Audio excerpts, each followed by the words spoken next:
আল্লাহর নবী বলেন আমি মেরাজে গিয়েছিলাম, ওই সময় আমি একটা আওয়াজ শুনতে পেলাম। আমি যখন আওয়াজটা শুনতে পেলাম, ও নারী কুল, ও মেয়েরা, পর্দার আড়ালের মা বোনেরা, ও বাজারে ঘুরা মা বোনেরা, একটু ভালো করে শোনার চেষ্টা করো। এমন নারী তোমাদেরকে হতে হবে, এমন স্ত্রী তোমাদেরকে হতে হবে, নইলে নসিবে জান্নাত হবে না। আল্লাহর নবী বলেন আমি মেরাজে যাওয়ার সময় জিজ্ঞেস করলাম, ওটা তো হলো বেলালের খড়মের আওয়াজ, কিন্তু আর একটা যে আওয়াজ আমি শুনতে পাচ্ছি, ওটা কিসের আওয়াজ, কোন লোকটার আওয়াজ বলুন? আল্লাহর নবীকে হযরতে জিবরিল আমিন জানালেন এটা হলো বিবি রমিসা।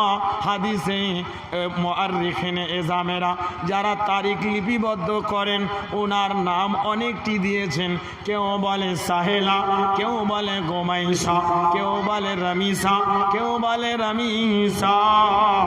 এই মেয়েটি নিজের স্বামীকে আনন্দ দিয়েছিল, নিজের স্বামীর কথা শুনেছিল, নিজের স্বামীর ইতাআত করেছিল, ফরমাবরদারি করেছিল।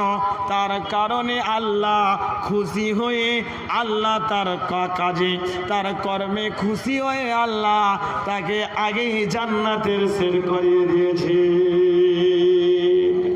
ওই রকম নারী আল্লাহর নবীর কাছে একজন বিশ্ববিখ্যাত সাহাবা, তার নাম হচ্ছে হযরতে আবু দাহদা।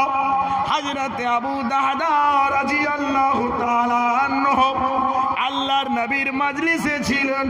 ওই সময় একটি এতিম ছেলে এসে কিছু কাজের সওয়াল করলেন, প্রশ্ন করলেন। টাইম আমার সংকীর্ণ, তাই শর্টে নিয়ে যাচ্ছি। প্রশ্ন যখন করলেন, ওই লোকটা তখন এমন একটি জিনিস দান করলেন, এমন একটি জিনিস দিলেন যাতে আল্লাহর নবী খুশি হয়ে গেলেন। আল্লাহর নবীর সাহাবা হযরতে আবু দাহদা বাড়ি গেলেন। যাওয়ার পরে তার স্ত্রীকে ডাক দিচ্ছেন, বাড়িতে আছো? হ্যালো, কে আছো?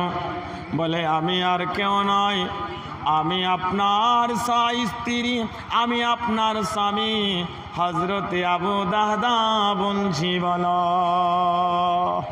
বলে কি ব্যাপার, কি কারণ, আওয়াজ কেন দিচ্ছেন বলেন? হযরতে আবু দাহদার আওয়াজ শুনে তার স্ত্রী বাড়িতে যেই কাপড়ে পরেছিলেন, ওই কাপড়টা পরে বাড়ি থেকে বেরিয়ে গেলেন। স্ত্রী বলছেন, ও প্রাণের স্বামী যান, আপনি আমাকে ডাকলেন, আপনার ডাকে আমি সাড়া দিয়ে চলে আসলাম। বলুন কেন আপনি আমাকে ডাকলেন বলুন। আল্লাহর নবী সাহাবী হযরত আবু দাহদা বলে, খুব ঝুঁকাঝুঁকি হচ্ছে, কিন্তু আমার টাইম হয়ে গেছে, 5 মিনিট বেশি হয়ে গেল। যাই হোক, 5 মিনিট বেশি হয়ে গেছে, সুবহানাল্লাহ। আর 5 মিনিট বেশি করে দেন। হযরতে আবু দাহদা একটু দাঁড়ান, আর একটি স্টেশনে গাড়ি লাগতে দেন, আমি শর্টে নিয়ে আসছি। হযরতে আবু দাহদার স্ত্রী তখন বলছেন, ও আমার স্বামী যান, আপনি আমাকে কেন ডাকলেন বলুন। স্ত্রী তখন স্ত্রীকে স্বামী বলছেন, ও আমার প্রাণের স্ত্রী রে, আমি এই জন্য ডাকলাম, আল্লাহর নবীকে খুশি করার জন্য, আল্লাহর নবীকে রাজি করার জন্য।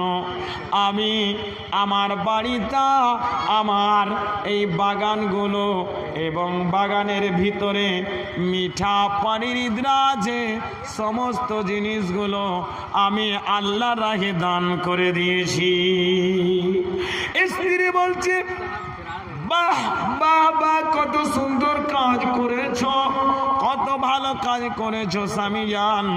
আমি নবীর মুখে বলতে শুনেছি, যেই লোকটা দুনিয়ার ভিতরে একটা খেজুর গাছ কিনবেন, দান আপনি খরিদ করে নিতে পারবেন, কাল কিয়ামতের মাঠে সেই বিচারের দিনে হাসরের ময়দানে একটা খেজুর গাছ দেওয়া হবে। খেজুর গাছের চারদিকে ডালপাত, ওই খেজুর গাছের চারদিকে ডালপাতওয়ালা জান্নাত পাওয়া যাবে। টাইম হয়ে গেছে, কালেকশনের বক্তা অনেক অন্যজন আসবেন, যেহেতু আমার হাতে এটা আছে, আল্লাহ গো জানি না কে 100 টাকা দান দিল আল্লাহ মসজিদ নির্মাণ করার জন্য। নবী আমার বলেন, মান বানা লিল্লাহি মসজিদান বানাল্লাহু লাহু বাইতান ফিল জান্নাহ, যারা আল্লাহর জন্য মসজিদ নির্মাণ করবে, আমি মহান আল্লাহ তাদের জন্য জান্নাতে ঘর নির্মাণ করে দেব। তাই আমি তো দান নেওয়ার ইচ্ছা করেছিলাম, টাইম শেষ হয়ে গেল। আমি আর বক্তা চলেছে নাকি?